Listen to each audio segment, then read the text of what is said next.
Ćao ljudi, pred vama je jedan malo duži snimak, ali ne brinite. Radim recenziju skutera Sim Joy Max Z300. Prvo sam htio da uradim normalnu recenziju kao što to inače radim, ali onda sam shvatio da se recenzija ovakvog skutera najbolje radi u jednoj malo dužoj vožnji jer je on za to i pravljen. Tako da, danas idemo do Valjeva. Ja ću dole u opisu staviti vreme kad šta počinje koji deo klipa, tako da možete da premotate ako vam nešto dosadi. Dakle, prvi deo će da bude vožnja od Beograda do OMV pumpe kod Ćelija. Onda drugi deo je onako malo snimanje skutera u mestu. Inače, tokom ovog prvog dela vožnje ću ja malo da vam ispričam nešto o njemu. Treći deo vožnje će da bude od tog mesta gdje radim recenziju u mestu do Valjeva. I četvrti deo vožnje je povratak za Beograd od Valjeva autoputem. Tako da šta vas interesuje, vi to gledajte, slušajte, premotavajte, preskačite slobodno, nećete se naljutim. To je to, idemo u vožnju.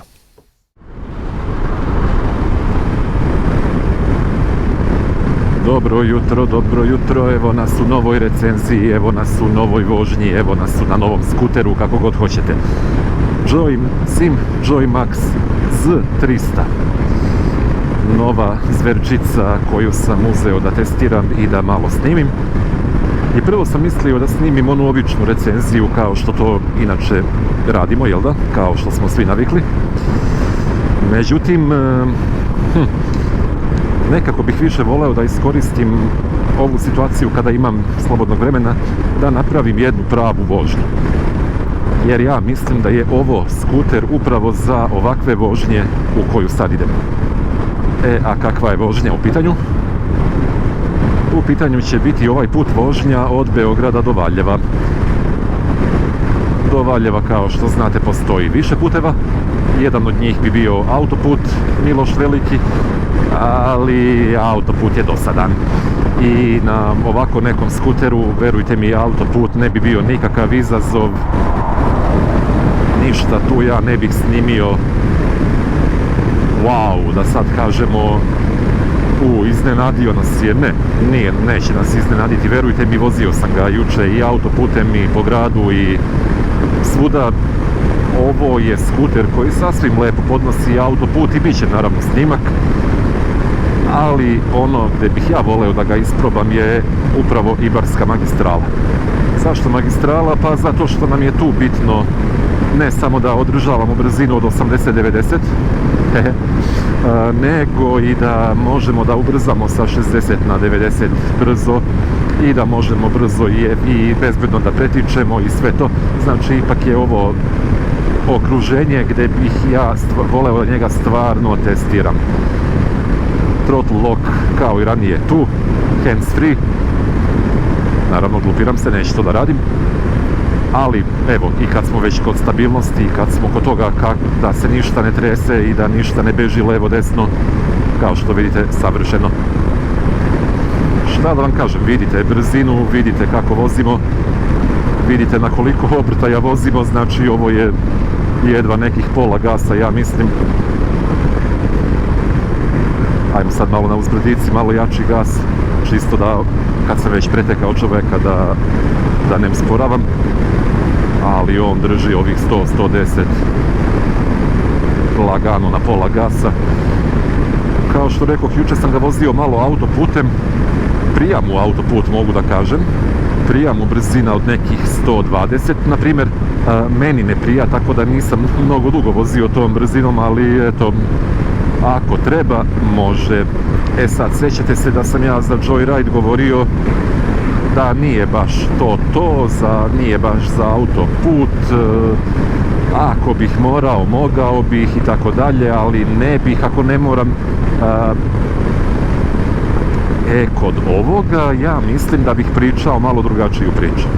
Ja mislim da bih kod ovoga rekao da mogu da ga izvezem bez problema na autoput sa uživanjem.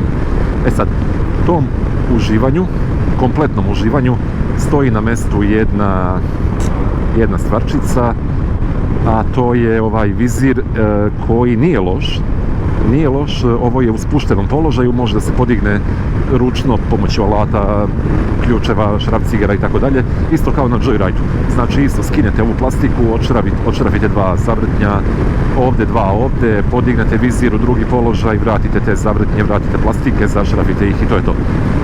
5 do 10 minuta posla ako znate šta radite i ako ništa nije zaglavilo, ako se ne dogodi na pola posla da shvatite da vam treba pneumatski odvijač. Tako da može da se podigne za još nekih možda 5 cm. I ja osjećam da bi isto kao i na Joyride-u da bi taj podignuti položaj bio ono što meni odgovara.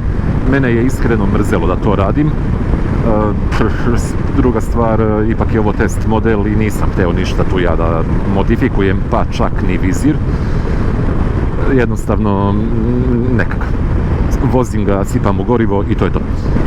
Ali dakle, kažem, u podignutom položaju mislim da bi vizir bio mnogo bolji. Mislim, što je logično, jeli? Trenutno ja osjećam negde, evo ovdje, znači u visini mog nosa da počinje da duva vetar. I isto tako je bilo i na Joyride-u. Kada sam podigao vizir, tek negde od vrha kacige sam osjećao vetar i verujem da bi to isto bilo i ovdje tako. Na rukama, na ramenima, na nadlakticama također osjećam vetar, znači tu nisam zaštićen ni malo. I na nogama, pa dobro, na nogama nekako i očekujem dole na potkolenicama, jer jednostavno ovo je nešto između Joyride-a i ADX 300 od onoga što sam ja vozio. Inače kažu da je ovaj skuter nastao na platformi Cruise Sim Alpha, tako da to je ta platforma, ako znate o čemu se radi. Jednostavno ja taj skuter još uvijek nisam probao, tako da ne mogu da sa njim napravim poređenje, ali kao što rekoh, sa Joyride 300 i sa ADX 300 mogu. Isti je agregat, piše 300, ali to je onih 278,3 koliko već kubika, 26 konja, a ne 24 kao što sam pogrešno govorio u prethodnim recenzijama za ove modele. Znači 26 konjića i obrtni moment, verujte mi, ne znam koliki je, ali može lako da se nađe. Po specifikacijama isto, ali po osjećaju u vožnji bolji od Joyride-a, bolji od ADX 300. Imam osjećaj da bolje vuče, imam osjećaj da bolje ubrzava. Definitivno je najudobniji od sva tri. Definitivno ima najviše mjesta za noge. Mada, ajde, sa ADX 300 bi možda mogao da se poredi, ali mislim da su ove kose površine za stopala malo veće. Čini mi se, na ADX 300 mi je nekako previše spadalo stopalo sa strane, na ovom mislim da ima malo više mjesta. Subjektivni osjećaj čovjeka koji nosi broj 46 i visok je 190-192. Šta još imamo tu da kažemo? Sedište, znači prostor za noge, kažem, odličan. Sedište je veoma udobno. Prostor za vozača je možda malo kraći nego što je to na drugim skuterima slučaj, ali iza ima jedan jako lep naslon za leđa ili za taj, kako se to zove, lumbalni deo, donji deo leđa, šta god, koji je fenomenalan i koji mi za sad daje najbolju potporu od svih skutera koje sam probao iz Simove ponude. E sad, ja ne znam da li to može, meni deluje kao da taj naslon, jastučić, deluje ovako na prvi pogled kao da može da se malo pomeri, da se skine, da se modifikuje, nisam siguran, nisam probao, ali pogledat ću. I još jedna stvar koja me oduševljava kad je sedište u pitanju je prostor ispod sedišta koji je ogroman. Ja sam tu bez problema stavio i ciradu, i ranac, i prvu pomoć, i kompresor za gume, i tu ima još mjesta, znači može, ako vam je prevelika vrućina, pored svega toga možete da nagurate i jaknu, to sam probao, verujte mi na reč. Šta još imamo? Imamo mjesta, kaže da postoji mjesto za dve kacige. Probat ću da stavim svoju kacigu, to je ultimativni test. Ako ona bude uspjela da stane, bravo, to je to. Podsjećam vas da je do sada TG400 bio jedini skuter u koji sam vozio, u koji sam ja uspeo da stavim svoju kacigu. Nijedan za sad to nije uspeo, nijedan drugi to nije uspeo da uradi. Malo me, na šta me podsjeća sad ovo, ajde, podsjeća me na Joyride, budi mi uspomene, ne, ozbiljno, podsjeća me na Joyride izgledom ovog prednjeg dela, znači to je 80% Joyride otprilike. Vizir, samo još jedna stvar oko vizira, jako je čvrst, teško se savija, debeo je i sviđa mi se što je takav je bio i kod Joyrida, takav materijal, da kažem, takav kvalitet, malo drugačiji oblik, ali to je to. I recimo bolji je vizir nego kod TG400.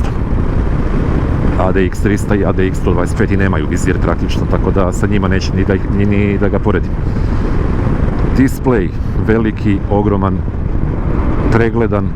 Ono što ne može da se uradi, koliko ja znam, ne može da se menja mod, oblik, vrsta displeja, kao što recimo može na ADX-ovima, na 125 i na 300, mada realno to je sitnica bez koje apsolutno može da se živi. Kao što vidite, kao na ADX 125, kao na ADX 300, bela pozadina, crni brojevi, kada padne mrak, ja mislim da mu se tu negdje nalazi senzor. Ne. Ok. Ne znam gdje mu je senzor. Uglavnom kada se smrači, kad ste u tunelu ili kada polako pada noć, promeni se crna pozadina, bela slova, beli brojevi i to je to. Ne blješti, ne bije u oči, ne smeta. Sjajna stvar. Šta sam još da kažem, šta ima na displeju, pa ima ono što ima i kod svih ovih pomenutih modela, znači kod ADX-a 125 i 300, imate naravno brzinu i obrtaje, imate merač goriva i temperature, sat, napon na akumulatoru i kilometraža koja može da se menja između total, trip, oil i ima mogućnost da se isključi i uključi TCS. Ono što mi se malo ne sviđa je položaj ova dva tastera koja se koriste da upravljate displejem. Sad, verovatno nije poželjno tokom vožnje tu nešto čačkati i menjati bilo šta. Ali recimo, ako ja hoću samo na kratko da promenim sa ove total kilometraže na trip ili šta god, dok vozim 90 na sat Ibarskom magistralom, to nije toliko lako jer meni prirodno na putu ruke ka tasteru stoji ovaj deo kormana. I onda ja moram tu da izvodim neku egzibiciju, znači moram da savijam ruku, da zauzimam ovako ovdje neki ugao, da bih to uradio, ili možda da idem ovako odavde sa ove donje strane, znači nije baš zgodno, nije baš onako ergonomski najprihvatljivije. Pošto već ima mesta, evo ovdje, ja bih voleo da su tu, na primjer, tasteri. Čak ne moraju da budu ni ovoliko veliki, lepo je što su ovako veliki, znači to je sjajno, to mi se mnogo sviđa i deluje da su kvalitetno urađeni, ali ne mora. Bolje, više bih voleo da su mi tu pri ruci, a da su malo manji. Ali dobro, sitnica, znači naravno u toku vožnje generalno ne čačkam ja tastere. Ako nešto hoću da podesim, da namestim, stanem na minut pa to uradim pa onda nastavim da vozim, znači to nije problem. Ali eto, čisto jedna mala zamjerka, onako po mom ukusu. Neko drugi će da kaže da mu je ovo super, naravno. Retrovizori su jako dobri i ovo je od svih skutera koje sam vozio do sad, ovaj ima najbolje retrovizore ubedljivo. Najveće, koliko se meni čini. I druga stvar, ja u ovim retrovizorima skoro, samo ovaj nisam baš lepo namestio, tako, skoro da ne vidim svoju ruku uopšte. Vidim je, ali ona zauzima jako mali deo retrovizora, znači evo konkretno dovde vidim ruku i sve ovo ostalo je korisna površina i sve to koristim da vidim šta se dešava iza mene, a vidite da se ne dešava ništa, sve sam ih ostavio i najbrži sam na magistrali. Keyless sistem, točkić, standardno kao kod Joyrida, kao kod ADX-a, ništa specijalno, ništa novo. Na jednu stranu kontakt i otvaranje rezervoara, na drugu stranu otvaranje sedišta. Ima ovu ovdje kasetu, ladicu, pregradu, kako god da je zovete, koja je prilično mislim, prilično velika, nije nešto ogromna, ali možda je opet u nivou sa Joyrideom i sviđa mi se prvo kapacitet koji ima, drugo veličina otvora koji ima. Znate da sam zamerio ADX-u 300 da ima jako mali otvor, znači ja tu jedva mogu da provučem svoju ruku, a tek kada treba unutra da nešto manevrišem i da uključujem one kablove i to jako teško ide. Kod ovoga je druga stvar, veliki je otvor i ono što mi se također sviđa, unutra imate USB-A i USB-C port, pa možete da birate kako ćete da punite svoje uređaje.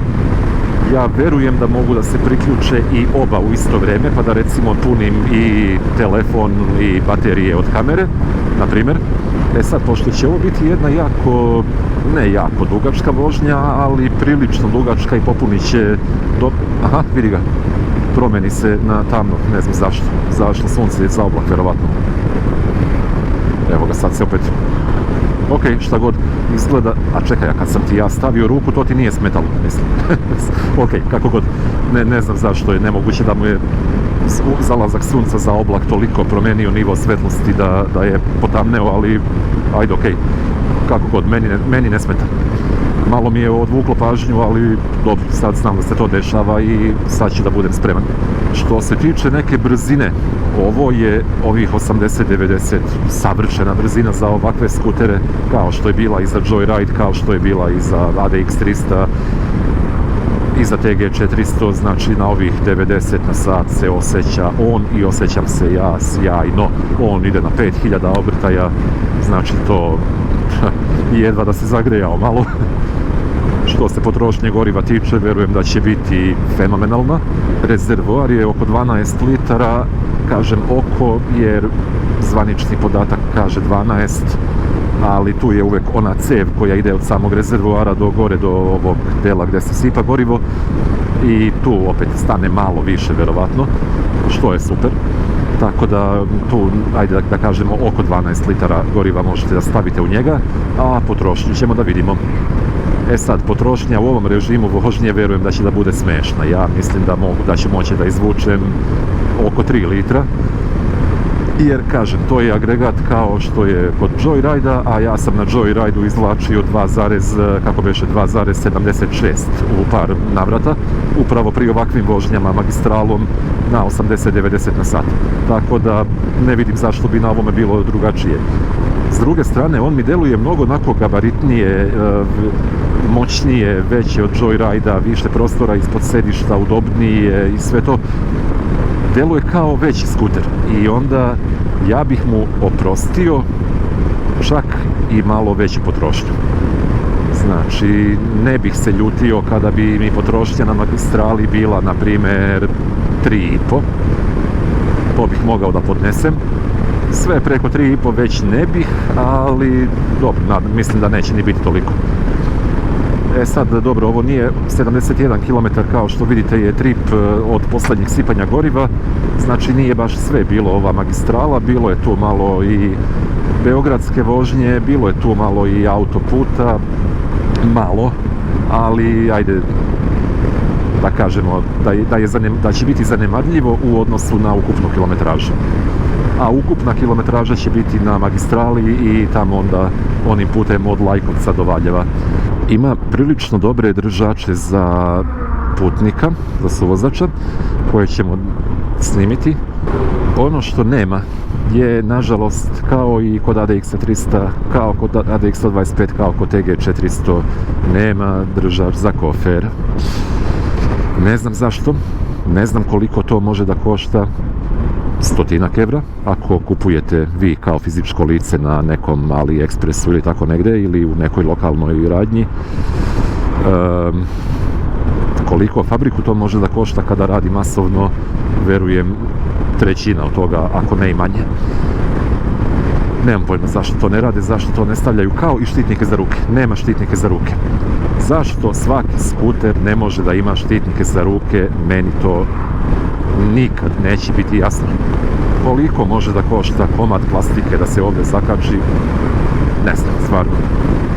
Ili bar da se ponudi opcija da dobiješ ono što kaže basic verziju koja košta x evra i da dobiješ premium verziju koja ima nosač za kofer, koja ima štitnike, koja ima šta god da ima, crash barove, nemam pojma, koja će da ti košta x plus 200 ili x plus 500 evra, ali jerebica.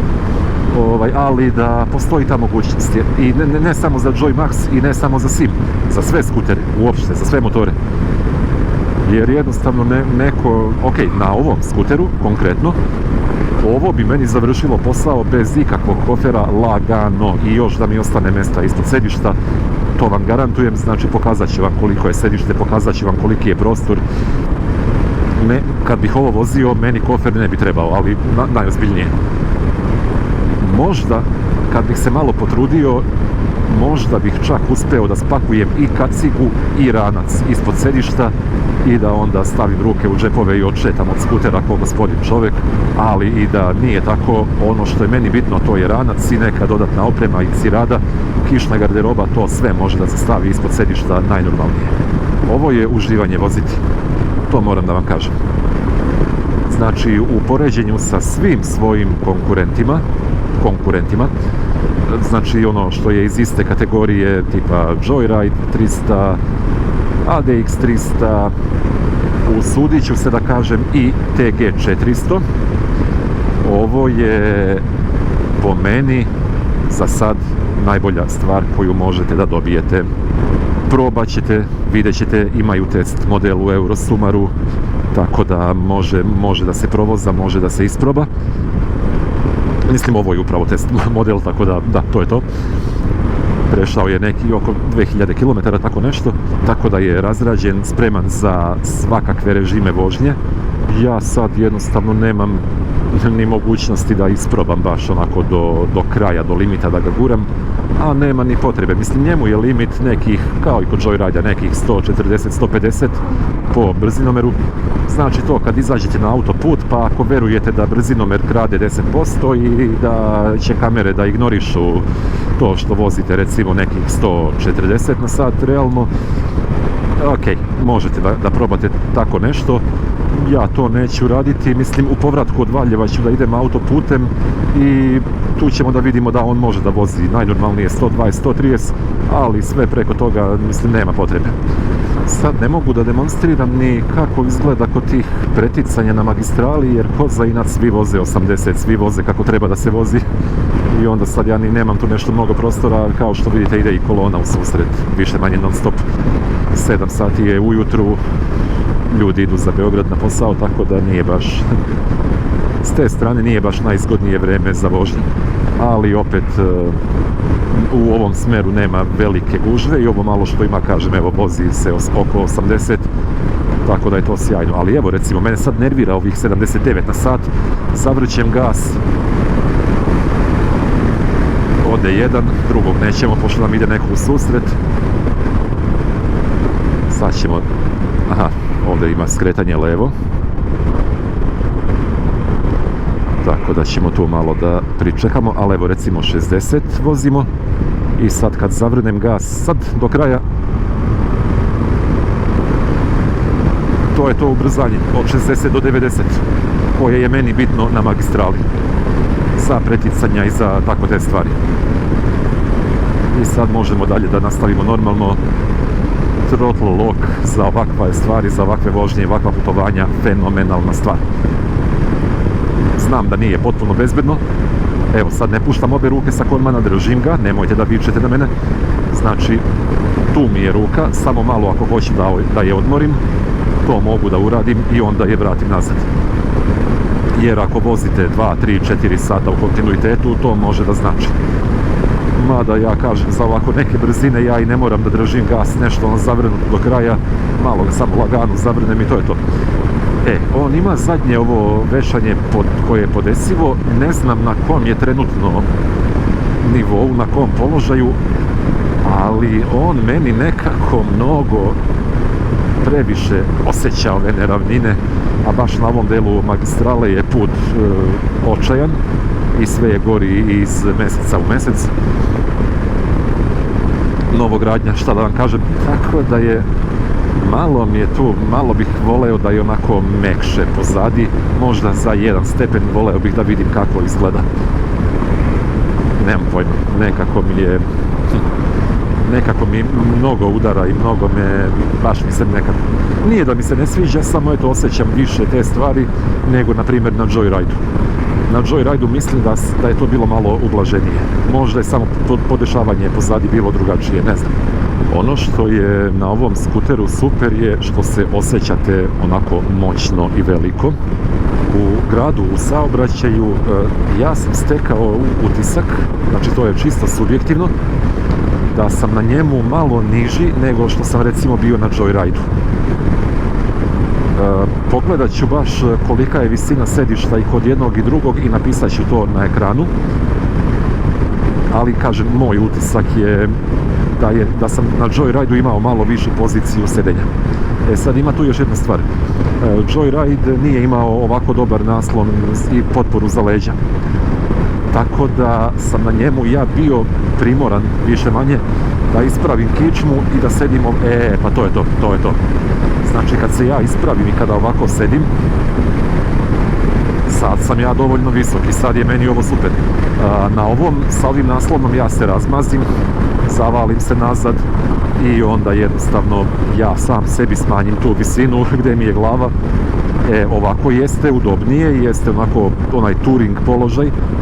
Mogao bih recimo sa Zontesom 350e da ga uporedim donekle, nije to taj položaj sedenja i taj prostor za noge. Kod Zontesa sam mogao više da se uvalim i više da noge ispružim, bar ono malo kratko što sam ga vozio, ali slično je. Sad ima jedna stvar za koju ovaj skuter nije pravljen, a nije pravljen za silazak s asfalta, za neki off-road. To jednostavno nije taj tip, nije to ta sorta. Sad meni iskreno i više odgovara ovaj zavaljeni položaj i zbog vetra, pošto vizir nije podignut, pa onda da se ja malo spustim i da malo ja onako pokušam da smanjim te udare vazduha. Da je vizir u povišenom položaju bilo bi vjerovatno malo drugačije, ali ajde, kad malo hoću da ispravim kičmu, da ispravim leđa, može i ovako. Sad ono što je dobra stvar, mogu da menjam položaj nogu, znači mogu da budu u ovom ispruženom položaju koji je prilično udoban. Mogu da stavim ovako normalno, kao što se na skuteru inače drže noge, a pozadi također mogu da povučem noge, da ih držim onako na prstima, više manje, mada malo mi tad stopala idu, pete mi idu s polja, znači ovako mi stoje stopala, i onda i kolena moram da skupim i smešan je položaj, ali čisto kad hoću malo da savijem noge u kolenima, može i to da se uradi i imam onda dovoljno mjesta da radim vežbe za noge, da ih malo razgibam tokom vožnje. A pošto imam throttle lock, mogu da radim i vežbe za ruke. Šalim se. Znači ovo nemojte da radite, nemojte da bude posle sam ja rekao. Ograđujem se od toga. Sami ste krivi za sve što se desi ako koristite ovakve stvari. Zastere za suvozača, kao što rekoh, ne mogu u toku vožnje da dohvatim i da ih otvorim ako poželim da tako malo savijem noge. I zbog ovog velikog naslona koji se pozadi nalazi, nisam siguran da bih mogao da izvedem onu egzibiciju da sednem na deo za putnika, mada mogu i tako, da malo protegnem ruke čisto. Ali da, kažem, što se tiče tog položaja sedenja, nekako se moćnije osjećam na ovome nego na Joyride, na primjer. Ajde malo da pogledamo dok se vozimo, da pogledamo ove komande koje imamo ovdje. Sad, što se tiče komandi, ovo smo već viđali kod nekih skutera, sve osim jedne stvari koju ja do sad nisam vidio. Ajmo ovako, s leva na desno. Imamo prekidače za duga i kratka svetla. Ovdje ispred je za ablendovanje. Ovo je migavac koji je prilično lepo urađen, čvrsto urađen, sviđa mi se. I imamo sirenu koja je dobra. Ja bih rekao da je dobra. Sa desne strane imamo kill switch, imamo starter, imamo prekidač za sva 4 migavca I ono što do sad ja nisam viđao na skuterima je ovo, prekidač koji mogu da menjam između potpuno isključenog prednjeg svetla, uključene pozicije i uključenog oborenog, odnosno kratkog svetla. I recimo, meni je trenutno na ovom krajnjem levom položaju za oboreno svetlo, za kratko svetlo. U sredini je samo za poziciju, a skroz desno je potpuno isključeno.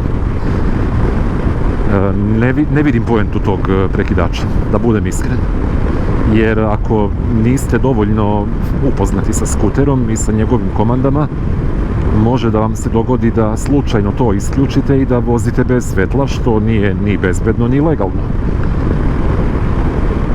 Druga stvar, nema nikakav indikator na instrument tabli da li su svetla uključena ili ne.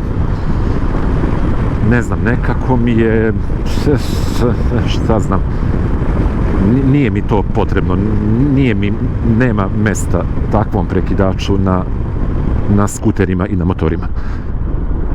E sad, ono što bih ja razumeo je, ne brinite, znam ja zašto ovdje skrećem, ono što bih ja razumeo je da svetlo neće samo da se isključi kada ja isključim kontakt, pa da ne bi izvukao akumulator, da onda ja ručno to isključim, ali ne. Ugasite skuter, svetlo se gasi, mislim, to je, nema šta. Kao što rekao, ovo nije za off-road, ali neću daleko, samo ovaj mali deo puta.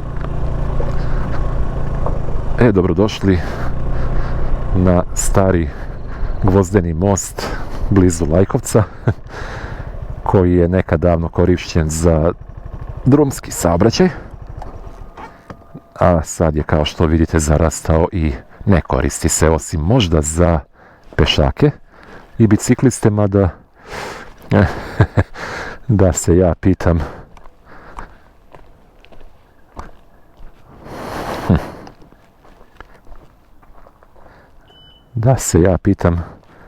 ja ne bih ni peške prošao ovuda. Neka. Pogotovo ne skuterom, to mi tek ne pada na pamet. Samo sam htio da vam pokažem ovo. I htio sam da napravim samo jednu malu pauzu, jer krenuo sam u 6:30 od kuće, nisam jeo, nisam pio i želim to sad da uradim. A taman da vam snimim i prostor ispod sedišta. Pekara, jogurt, kisela voda i neko pecivo. Moj ranac sa laptopom, znate koliko je lako ili teško stajao u neke druge modele skutera. Cirada, prva pomoć, neki papiri i vidite vi koliko tu mesta ima. Znači, ogromno, sjajna stvar. I ono što mi se sviđa, uopšte se nije mnogo zagrejala ova plastika. A na to sam počeo da obraćam pažnju nakon recenzija i vožnji nekih drugih skutera, gde sam recimo primetio da ja odem do pekare, isto ovako, kupim nešto, stavim tu, vozim se jedno pola sata i meni se jogurt zagreje, što nikako ne može da bude dobra stvar. Sad, imam par zamerki na sedište. Ček da izvadim ovu ciradu. Naprimjer, ovo je lep detalj, ovaj amortizer, ali meni smeta što ja ne mogu da otvorim sedište više od ovoga. Ja bih voleo da mogu lepo da ga podignem skroz do ovde do vizira, kao što je to moglo da se uradi na Joyride-u, i da onda imam tu lepo onako manevarski prostor. Ovo mi je malo dole onako zavučeno i ne znam, ne sviđa mi se. Druga stvar, za pohvalu je što ima svetlo i to zaista znači noću. Međutim, kad ja stavim svoj ranac, on može jako lako da to svetlo zakloni. I onda to gubi svaku poentu. Mnogo bi mi se više svidelo da je kao na, koji je to bio model, je li to bio TG400, da ovdje ima pozadi tu lampicu i onda je jako teško taj deo pokriti nečim, osim ako baš nije do vrha sve puno. Nemam pojma, samo mi se ne sviđa pozicija, bravo za ideju, bravo za taj detalj koji je dodat, ali eto, samo da je malo druga pozicija i kad bi ovaj amortizer, mislim, ja ne vidim ni poentu ovog amortizera, da drži sedište u podignutom položaju, da, ok, ali ako bih ga podigao skroz ovamo, stajalo bi, mislim, nemam pojma, ok. I ovdje imate jednu pregradu koja može da bude za neki alat i tako neke sitne stvari. Ovdje su oni stavili neki, onaj osnovni alat koji ide u skuter i još neke papire, nemam pojma šta je to. Tako da to može da bude zgodno, malo oduzima prostor od sedišta, ali ajde na ovaj prostor, mislim stvarno, ja mogu da oprostim tih par centimetara manje. To je to. Imam još jednu samo zamjerku kad je ergonomija u pitanju i mislim da će to biti i posljednja zamjerka ujedno. Rezervoar. Previše mi je nisko. Znam da sad se pidlačim, ali na drugim skuterima čini mi se da je to bilo malo podignutije, bukvalno nekih 10-15 cm. Kada sipam gorivo u ovaj ovdje, ja moram da zauzmem neki savijeni položaj na moju visinu i nije baš prijatno. Mislim sad ne sipam ja gorivo pola sata, naravno to traje minut ili dva, ali mi je nekako neprijatan položaj, neprirodan to savijanje i to. To mi se samo ne sviđa. Voleo bih da je bar ovdje, na primjer, taj otvor za rezervoar, ali ajde sad, sitnica, naravno, mislim, nema smisla zamerati na tome, tako nešto. Fuzasteri, klik, pritisnu se i otvore se i ok.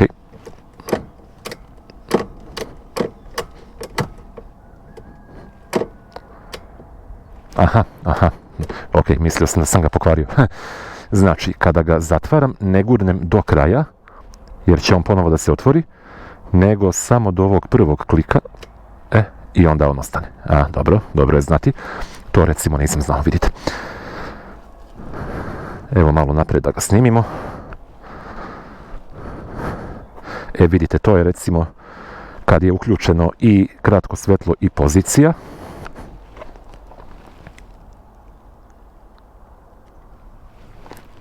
Ovo je samo pozicija, odnosno ove lepe linije. I može da se potpuno isključi i nemate ništa. Sad, šta se dešava? Zanima me ako ja pokušam da uključim dugo svetlo. Ne dešava se ništa, naravno. Ako hoću poziciju i dugo svetlo, ne dešava se ništa, dugo svetlo ne radi. I tek ako uključim normalna oborena svetla i dugo svetlo, onda sve radi. Ok, to je to. Migavci. Zamjerka. Ne čuje se ništa. Nema cak, cak, cak i meni se već desilo 2 puta juče da sam zaboravio uključen migavac. Sa zadnje strane lepo izgleda. Nemam ni da pohvalim, ni da zamerim. Mislim, ok, normalno je. Sa prednje strane, zašto moraju da budu ovdje? Zar nije ovdje bilo mjesta, zar nije ovdje, negdje, ne znam, ne volim kad dole to stoji.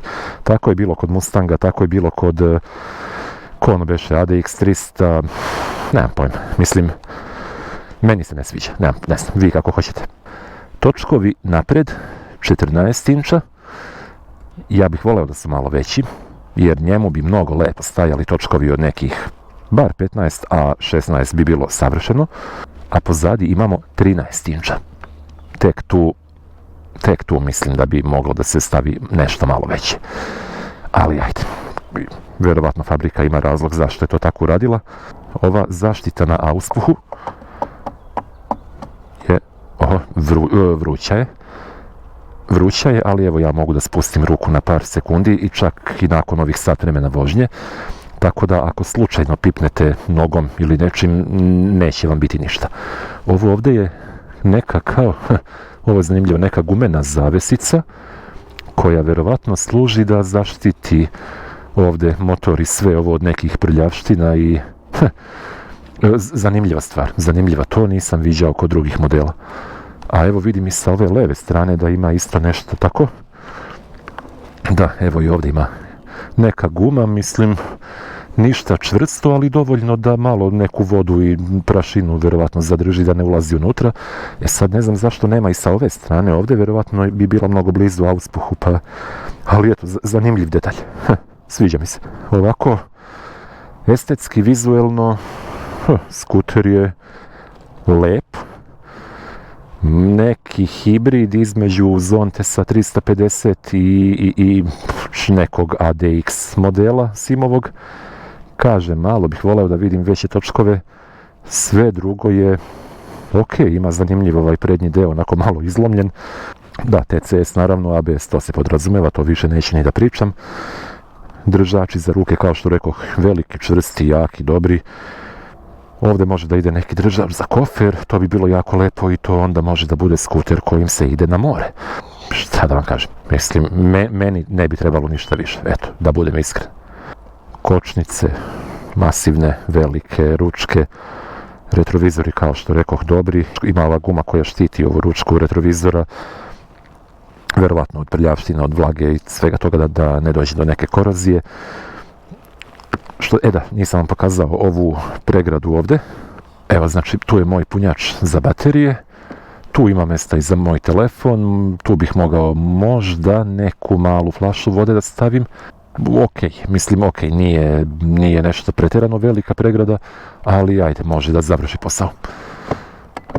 Malo se teže zatvara, verovatno što sam ja nagurao 1000 stvari ovdje. Tako, do mene, nije do njega. Naravno, dolazi sa ovim tegovima, to je sve više manje standardno. I to je otprilike to. Što se tiče ovog snimanja u mestu, nemam ništa drugo da vam kažem, nemam ništa drugo pametno da vam kažem, a ostatak ćemo da vidimo u nastavku puta do Valjeva i onda autoputem ka Beogradu, samo da ja završim svoj doručak, pa idemo dalje. Vidimo se. Pauza za doručak gotova, nastavljamo dalje. Đubreta ima koliko hoćete, ja sam svoje poneo u sedištu je, ne brinite ništa. Ono što mi se također sviđa na ovom skuteru, jako mi se sviđa, pogotovo za nešto ovakve veličine, je koliko je stabilan pri malim brzinama i koliko ja mogu sporo da vozim, skoro da se zaustavim, a da ne moram da spuštam noge i uopšte nemam osjećaj kao da će da krene da pada. Čak evo i po ovakvom terenu, pogledajte, ja vozim sa nogama koje su podignute 0 na sat. Opet kažem, ima malo i do moje veštine, ali ima i do njega, jer na nekim drugim skuterima ja ne bih ovo mogao da uradim ovako lako. Dok ja nastavljam vožnju ka Valjevu, mogu da vam pustim snimak od juče i da vam samo kažem ukratko da svetlima nisam baš oduševljen. Kratka svetla su me razočarala, iako su bolja nego kod Joyride, ja bih rekao, ali i dalje nije to. I dalje to nema dovoljno veliki domet. Sad ja i ne znam koliko je normalno kod skutera da bude domet kratkog svetla, ali ja bih voleo da bude malo duže. S druge strane, čini mi se kao da imaju malo širinu veću nego kod Joyride, na primjer. To je pozitivna strana, ali opet nije mi to. Duga svetla očekivao sam da su mnogo bolja, dobra su, dobacuju daleko i sve to, ali nešto mi tu fali. Očekivao sam da bude malo to jače, intenzivnije, tako nešto, ne znam.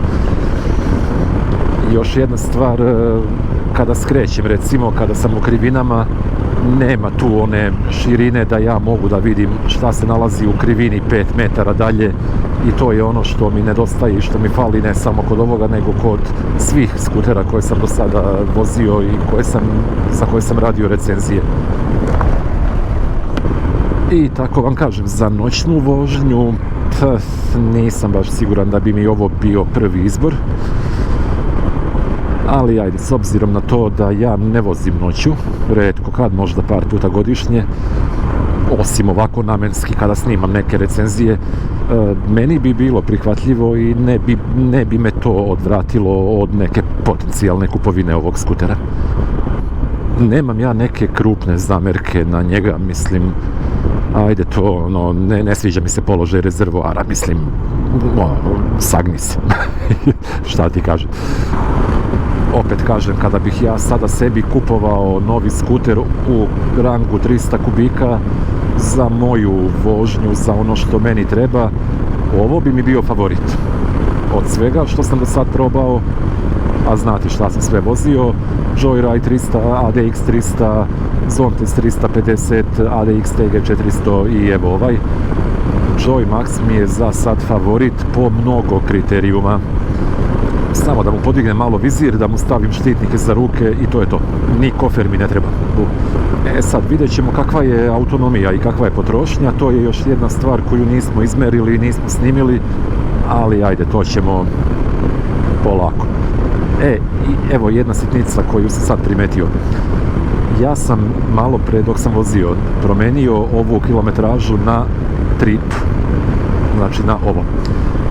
Stao sam, ugasio sam skuter i kad sam ga ponovo upalio, on je vratio kilometražu na total. I to mu je izgleda neko podrazumevano podešavanje. To recimo nisam primetio na drugim skuterima. Na Joyride-u sigurno znam da nije tako bilo, nego kako ga ja namestim, on tako ostane, koliko god puta da ga ja palim i gasim. U krivinama se jako lepo ponaša. Osjeća se da je onako veliki i masivan, ali i da je stabilan. I to je ono što mi se mnogo sviđa, ta kombinacija. Kod Zontesa 350 se nisam ovoliko sigurno osjećao kada dođe do neke situacije da moram da ga nešto oborim i da ga nagnem. Kod ovog mi se već sviđa taj osjećaj. Ne bih da preterujem sa time jer kao prvo ima one fabričke gume, kao drugo ni one nisu baš u najboljem stanju, zadnja guma je baš onako istrošena. Čak su mi u salonu i napomenuli da ne bi bilo pametno da ga vozim po kiši. Ono može da prođe, ali jako lagano. Tako da imam i to u vidu. Mislim, naravno, nakon eventualne kupovine ovakvog skutera, meni bi prva investicija bila nove gume, tako da tu nema šta da se priča, tu ne bi bilo razmišljanja nikakvog. Ali sa ovim gumama, kažem, ne bih se previše zezao, ali može da se on malo obori levo-desno i da to bude lep osjećaj. Sviđa mi se položaj ruku na moje dimenzije i na moju visinu kada sednem ovako kako treba da se sedi, kada se malo uspravim. Ruke su blago savijene u laktovima, mislim, baš onako kako bi zapravo i trebalo ruke da stoje, da biste imali tu slobodu da manevrišete i da radite counter steering, da skrećete levo desno, da vršite ta izbjegavanja prepreka. Dovoljno su savijene, nije onako da je ispružen položaj pa da ja ne mogu ništa da uradim, nego taman koliko treba i onda to može super sve da se radi, šta god treba da se radi. Jako dobar skuter, jako lepa stvar. Idemo mi dalje prema Valjevu, pa ćemo onda od Valjeva na autoput, pa da vidimo kako se tamo ponaša. A do tad, uživajte u vožnji kamenolom i svinjac na putu. Evo blato, voda i ovo je gore nego led, jer nema ko da opere točkove kada gospoda sa nalepnicama izađu iz kamenoloma. Isprobavam sada različite brzine krstarenja, 80, 90, 100 i mogu da vam kažem da mi sve prija. Evo ovih 100, laganih 100 na sat, bez ikakvih problema. Veoma udoban, veoma stabilan, jako lepo leži na putu, jako se lepo vozi, jako lepo ulazi u krivine, znači sve je sjajno. Meni je trenutno otišla samo jedna crta goriva, prešao sam 114 km od posljednjeg sipanja, što naravno nije realno, jer kao što rekoh, tu je ta cev koja ide od rezervoara do čepa i to je isto onaj kapacitet koji se ne vidi nigde, a koji se troši i tek kad se ona potroši i kada stvarno počne da pada nivo goriva u rezervoaru, tek onda verovatno ovaj merač počinje da se polako spušta. Tako da ja očekujem da će ove naredne crte da se mnogo brže potroše i da se spuste, ali to je sve ok. Inače, ne znam da li ima neke razlike, milimetarske razlike bukvalno u položaju ovih tastera. ali na ovom Joy Maxu mi se u posljednja 2 dana desilo 2 ili 3 puta da umjesto migavca, umjesto da isključim migavac, da pritisnem sirenu. Što mi se ne dešava na drugim skuterima. Moguće da se malo nešto razlikuje, da su ga bukvalno za par milimetara pomerili i da ja sad treba da se naviknem na taj novi položaj. Nemam pojma. Ali eto, samo to sam primetio, recimo, da onako, to mi je privuklo pažnju. I sad ulazimo na ove čuvene duple trake, gdje, koliko ja znam, skoro uvek ima policije sa radarom, tako da ćemo malo da kontrolišemo brzinu, ograničenje 60 na sat. Ja ću da vozim 60 do 65, jer po GPS-u to je to. Kružni tok, ja ovdje želim da idem levo prema Valjevu, jel tako?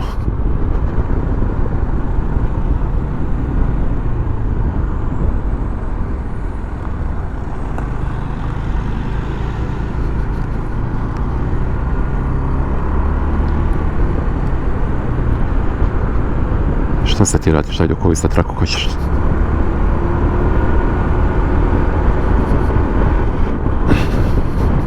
Put katastrofa. Nemam drugu reč. Ovdje i nije potrebno ograničenje 60, jer je ovdje sve preko 40 jako neprijatno. Znači, prilazni put Valjevu je zreo za kompletno ponovno asfaltiranje. Opa.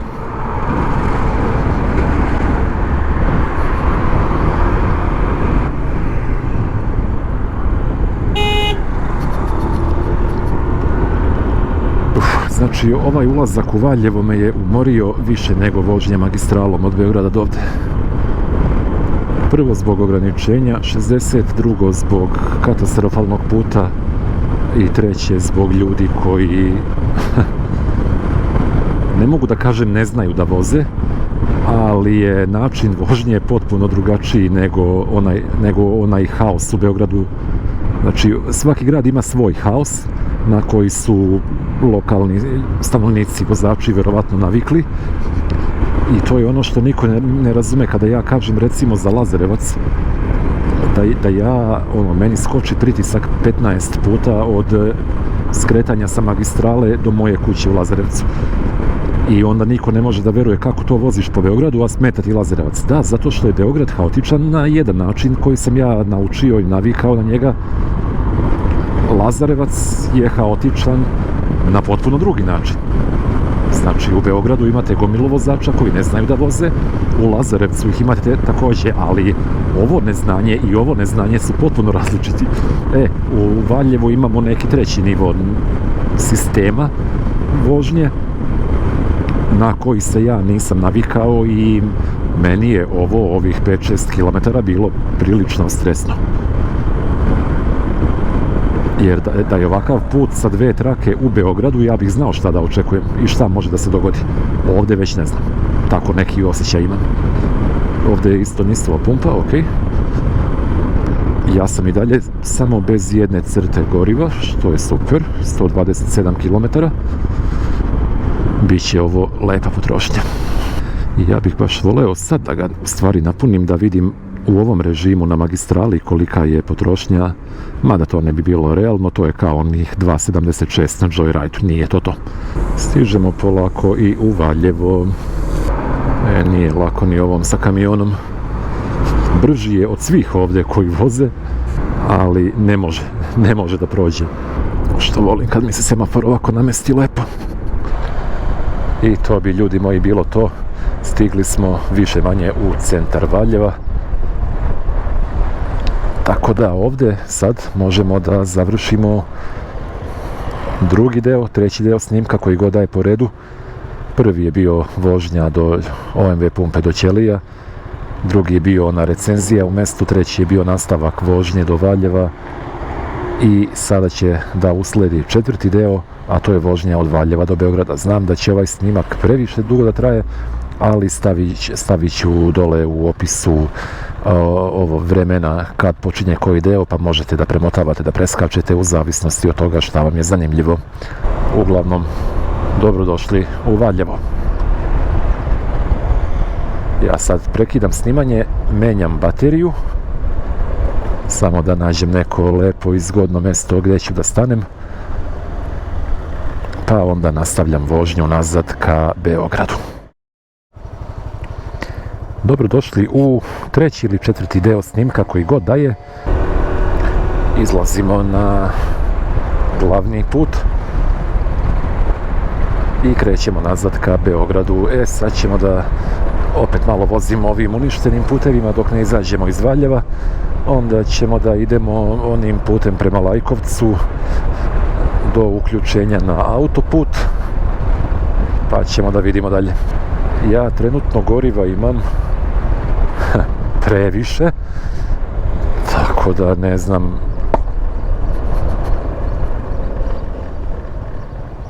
ovaj zvuk mi se nije svidio uopšte.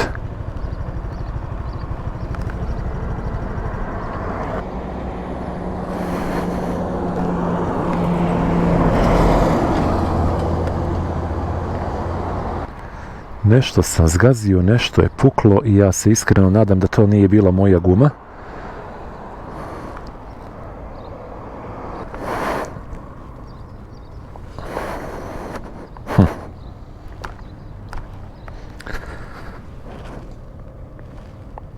Ne bi trebalo. Hajde, nastavit ćemo još malo da vozimo, pa ćemo da vidimo. Ima tamo još jedna benzinska pumpa uskoro, ako baš bude trebalo staću. Ok, za sad mi deluje da je sve ok. Ne primećujem neko drugačije ponašanje zadnjeg dela skutera, tako da je guma vjerovatno ostala čitava. Moguće samo da sam nagazio neku plastiku ili tako nešto, da je to puklo. Glupost. Ali to mi je dobar podsjetnik da bi bilo jako pametno da kupimo na jedan komplet za krpljenje guma. Jer nikad se ne zna kad će da vam zatreba. Čak i u vožnji po asfaltu uvek može da se dogodi. Izlazim iz Valjeva i ovdje nema žurbe, ograničenje je 60, a ja znam da ovdje često ima policije sa radarom. Nemam pojma kako to znam, jer sam ja u Valjevu bio 3 puta u životu, ali pričali mi ljudi. Sad vidim da lokalci očigledno znaju nešto što ja ne znam, ali dobro, bolje da ja izgubim ovdje 5 minuta, a da prođem bez zaustavljanja, nego da bude obrnuto. Pesak na putu, sjajno. Ja sam od jutros prešao nekih 100 km. Sad gledam kilometražu. Pa ćemo da vidimo koliko će biti ukupno i ponovo je vratio na total, a ja hoću da bude trip. Tako. Ok, ovdje je 70 ograničenje, mi ćemo da ga ispoštujemo.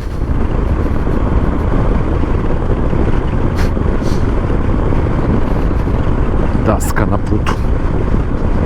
Nije bilo šanse da stanem i da je sklonim. Previše nebezbedno, nema mjesta za zaustavljanje. Šta da radim?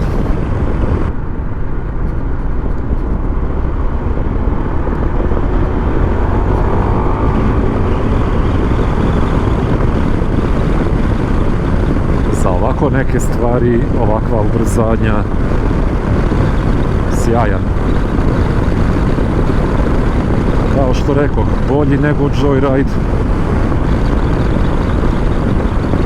Bar ja imam takav neki subjektivan utisak.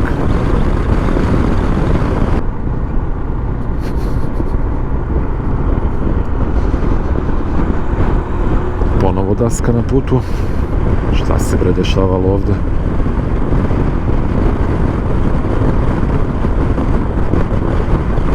Opa, aviončić.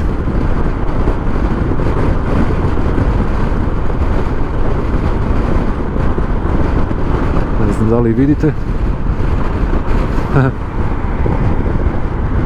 Ovdje je inače sportski aerodrom Popučke, ja mislim, ili Divci, bože, izvinjavam se, Divci. Tako da, eto, dešava se i tu nešto. Neko leti.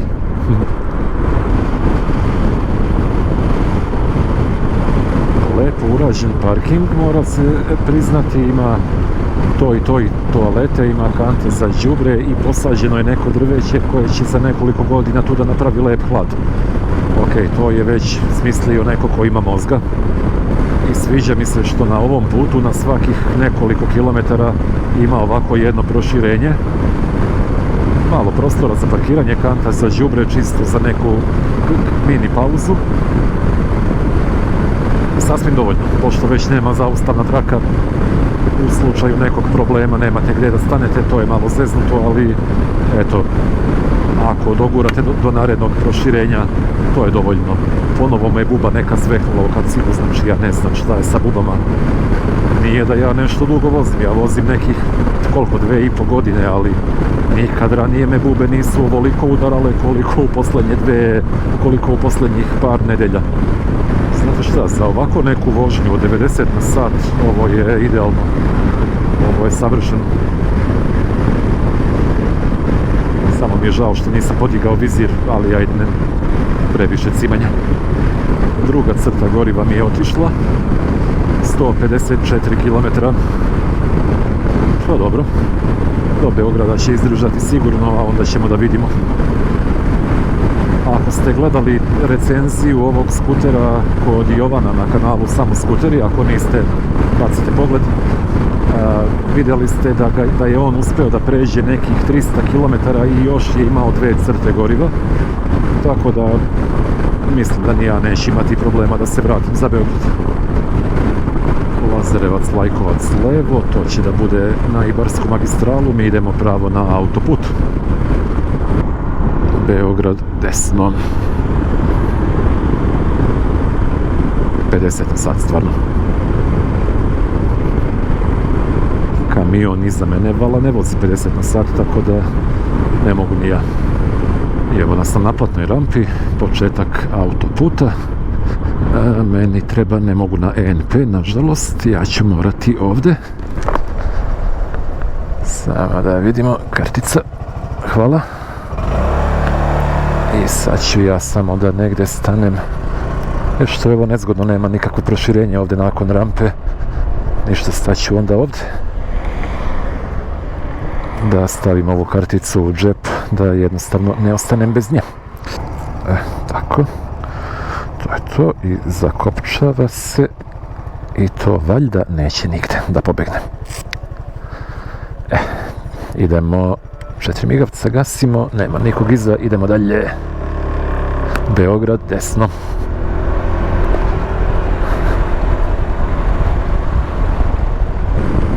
Da vidimo sad.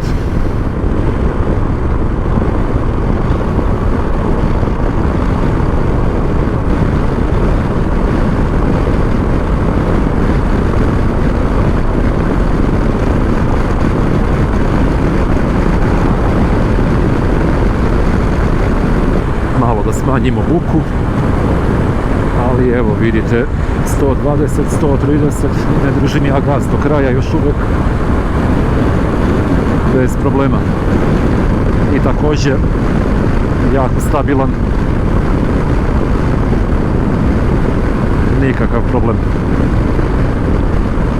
odličan. Evo, ako sad ovdje imamo jedan prilično ravan deo autoputa, tako da ću ja da stanem na kratko samo u zaustavnu i da ovdje isprobamo, samo da svi prođu iza nas, da vidimo ubrzanje od 0 do 100 i malo dalje. Samo da prođe ova malo veća gužva iza. 3, 2, 1, sad.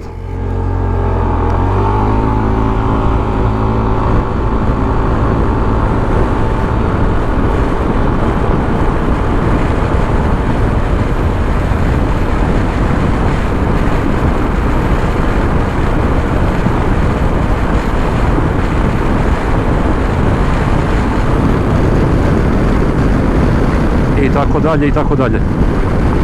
Za mene znate da mi nešto baš posebno i ne prija brzina preko 100-110, tako da nećemo da to radimo. Prosto nemam želju da vozim 130, Iza mene nema nikakve gužve, tako da ne smetam ja nikome ni na ovih 100 na sat. Isto kao što sam vozio Joyride, tako vozim i ovo lagano, za uživanje. Kao što ste vidjeli, on može da ide 130, ajmo još malo da mu damo gas, ajmo bar 120, da čisto radi demonstracije. Ja to radim zbog vas, a ne zbog sebe.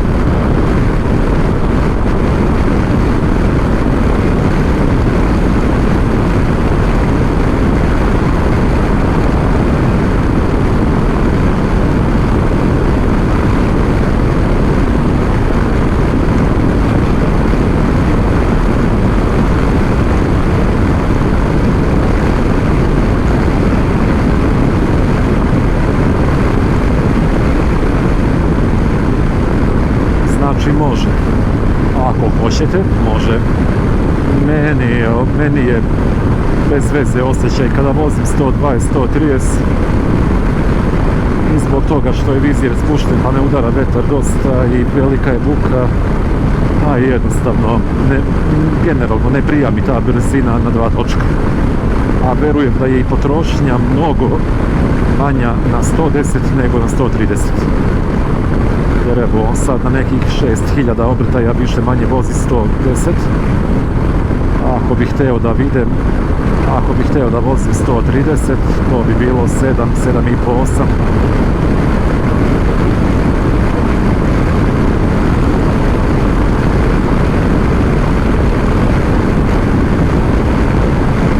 Evo, oko 7, 7,5, tako nešto.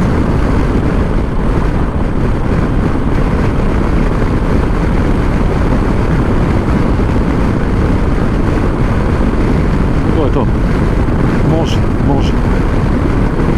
Može i lepo se ponaša na autoputu i sve je super, temperaturu ne diže, mislim ništa nepredviđeno, ne znam, nemam šta posebno da vam kažem. Jednostavno, naravno što je skuter jači, to je bolji i prikladniji za autoputeve, mada nije ni to uvek slučaj.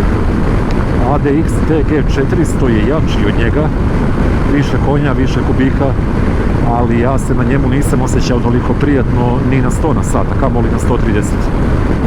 Zbog vizira, samo zbog vizira. Jer jednostavno toliki udari vetra i ne, to mi se uopšte nije svidjelo. Ovdje je mnogo bolje, na Joyride bi bilo mnogo bolje nego na TG400. Ja ne znam koliko vi čujete buku od vetra, ajde malo da se savijem. Mada meni je neudobno kada ovako sedim pa ne mogu baš dugo, ali izdržat ćete nekako valjda.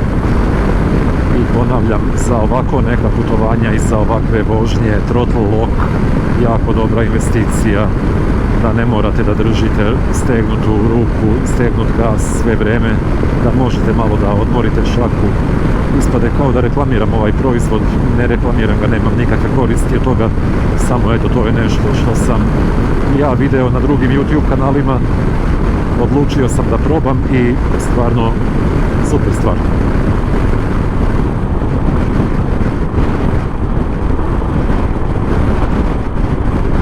Ne znam koju bih kaznu za ovo ponašanje i za ovakvu vožnju na autoputu, koju bih kaznu predvideo i šta je dovoljno velika kazna za to.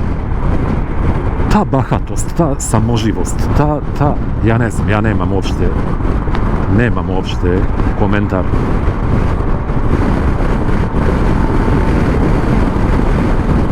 I već stižemo do putarine, ok. Nekako mi je brzo prošao ovaj put. Mislim, dobro, ima još do Beograda da se vozi. Nismo stigli na cilj, ali nekako smo brže prošli ovaj autoput nego što sam ja očekivao. Pozivo traka za ENP desno, a ENP rampa levo. Dobro, ne možemo svi da budemo inteligentni. Ajde, ja ću na ovu krajnju desnu. Jer mi je posle najlakše da stanem i da spakujem u džep šta budem imao. Ok. Da polako ja vadim karticu dok stojim ovde. Pa ćemo u narednoj iteraciji da izvadimo telefon kojim plaćamo. Dobar dan. Gdje mi je telefon? Evo ga ovdje. Dobar dan. Kartica.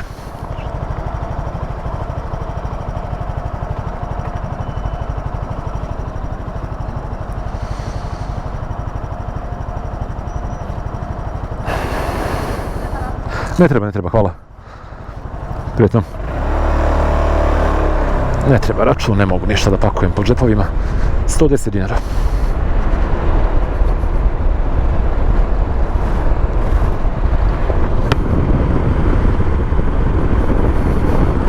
I idemo dalje ka Beogradu.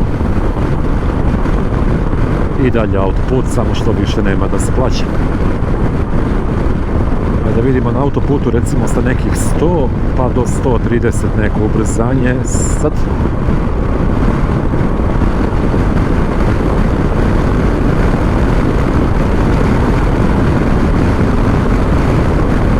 To je to. Znači ovaj skuter je itekako spreman za ovako neke brzine od oko 120 recimo. Ja bih rekao da mu ovo savršeno prija. 130 može, ali to je već onako nategnuto, nije to. Ali šta fali ovoj brzini, pogotovo ako nije velika gužva iza vas. Izgubio sam treću crtu goriva, ne znam tačno kad, u kom trenutku.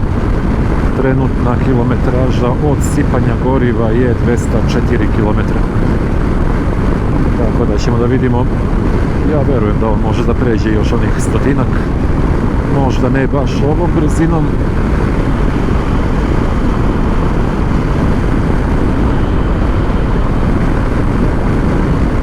Ali kad bih malo smanjio gas, mislim da bih mogao to da izvučem bez ikakvih problema.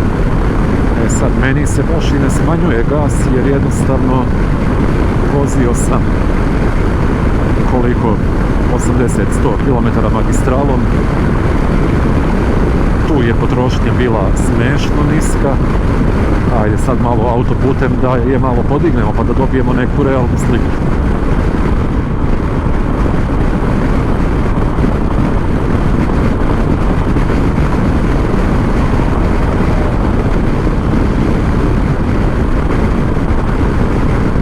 Kako lepo plovi po putu. Savršen osjećaj.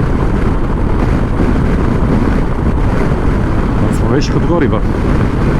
Ne znam da li ste primetili da na autoputu Miloš Veliki od Valjeva do Beograda nijedna jedina benzinska pumpa ne postoji. Čak nisam video ni neko proširenje gdje bi moglo da se stane. Strašno. Strašno.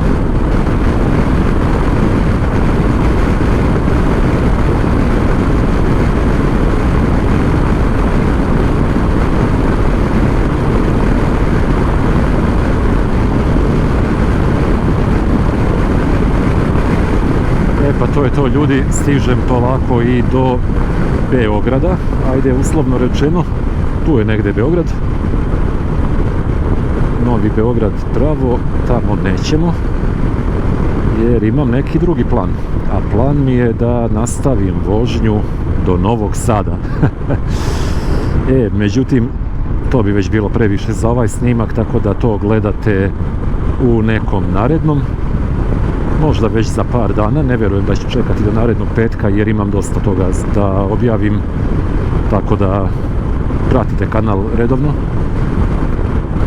A za ovaj današnji snimak samo da napravimo neki mali zaključak. Ovo je sjajan skuter, to je onako u jednoj rečenici neko moje mišljenje. Ono što bih rekao je da je on super i za grad. Lepo se snalazi po gradu, jeste malo onako gabaritniji, malo veći, ali nije to ništa strašno. Nije to ništa mnogo strašnije od recimo Joyrida ili ADX 300. Tako da bi on mogao i po gradu da se vozi bez ikakvih problema, a sa svojom snagom i konjima i kubicima po gradu može da uradi apsolutno šta god želite od njega. Ono što je bitno je da je na autoputu savršen, samo da se malo podigne vizir i pri ovoj vožnji koju ja volim na nekih 110, 100 do 120 najviše, najnormalnije se vozi bez ikakvih problema. 130 može, ali meni to ne prija i zbog toga ga nisam više vozio na toj brzini, ali mogao bi. Što se tiče ovako nekih magistralnih puteva, kao recimo što je bila Ibarska magistrala ili onaj put Lajkovac-Valjevo, to je savršenstvo, znači na tim putevima se on, mogu da kažem, ubedljivo najbolje snalazi, najbolje ponaša. Te brzine od 80-90 na sat njemu savršeno odgovaraju i po pitanju potrošnje i svega, tako da je to. I završavamo današnju vožnju na OMV pumpi 228,4 km. Sad ćemo da vidimo šta će da stane u njega. Nemam gdje da okačim ovo i to me malo nervira. To mi je bez veze, moram da ga stavim ovdje. To je to, do čepa bukvalno. 7.01. Evo ovako da vidimo. Sipao sam 7.01, a prešao sam 228,4. 3.06, 3.07 je bila potrošnja Ibarskom magistralom od Beograda do Valjeva i zatim autoputem od Valjeva do Beograda. Ja zadovoljan, za vas ne znam.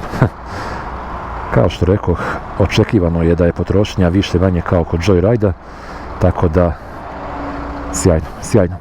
Ništa ljudi, pravim ja pauzu ovdje na pumpi par minuta da pijem vode, da se malo protegnem, a onda se mi vidimo u narednom klipu u vožnji do Novog Sada. Pozdravljamo vas, Joy Max i ja. Ćao!